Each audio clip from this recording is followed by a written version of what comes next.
उम्मीद है कि आप लोग ठीक होंगे। आज की इस वीडियो में मैं आपको ये बताऊंगी कि अगर आपका कोई भी प्रॉब्लम है स्नैपचैट से रिलेटेड, आपका पे आउट का प्रॉब्लम है या इसके अलावा अगर कोई और प्रॉब्लम है, किस तरह से आप स्नैपचैट के कस्टमर सपोर्ट को कांटेक्ट कर सकते हैं। तो मैं आपको स्क्रीन रिकॉर्डिंग दिखाती हूँ और स्टार्ट करते हैं। स्नैपचैट पे लॉगिन करने के बाद आपने सबसे पहले क्या करना है, सेटिंग पे क्लिक करना है। जैसे ही आप सेटिंग पे क्लिक करेंगे आपने स्क्रॉल डाउन करना है।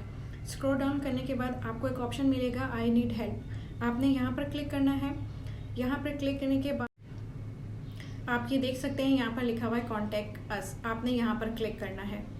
आप जैसे ही कॉन्टैक्ट अस पे क्लिक करेंगे ये सारे ऑप्शन आपके सामने आ जाएंगे। अगर कोई प्रॉब्लम आपकी इससे रिलेटेड है तो आप यहाँ पर क्लिक करके प्रोसेस को फॉलो कर सकते हैं। अगर आपका पे आउट का मसला है तो आपको मैं वो बता देती हूँ। अगर आपका मसला पे आउट का है तो आपने सबसे पहले क्लिक करना है I need help with the Snapchat feature.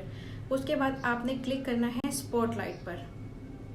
Second option है स्पॉटलाइट का। स्पॉटलाइट पे क्लिक करने के बाद आपने नीचे आना है, स्क्रॉल करना है।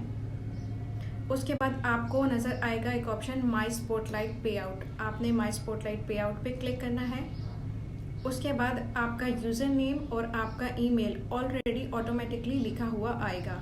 नीचे जो एक मैसेज का ऑप्शन होगा आपने यहाँ पर अपना मैसेज टाइप कर देना है।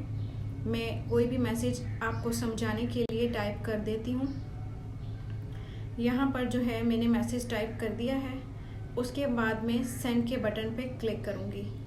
जैसे ही मैं सेंड के बटन पे क्लिक करूँगी आप देख सकते हैं कि मेरी रिक्वेस्ट है वो स्नैपचैट टीम को जा चुकी है और इस तरह का नोटिफिकेशन आपके सामने आ जाएगा।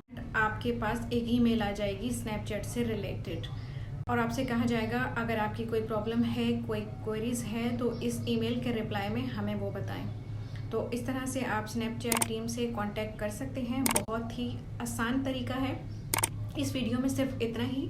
बहुत जल्द मिलूंगी आपसे नेक्स्ट वीडियो में, तब तक के लिए अल्लाह हाफिज़।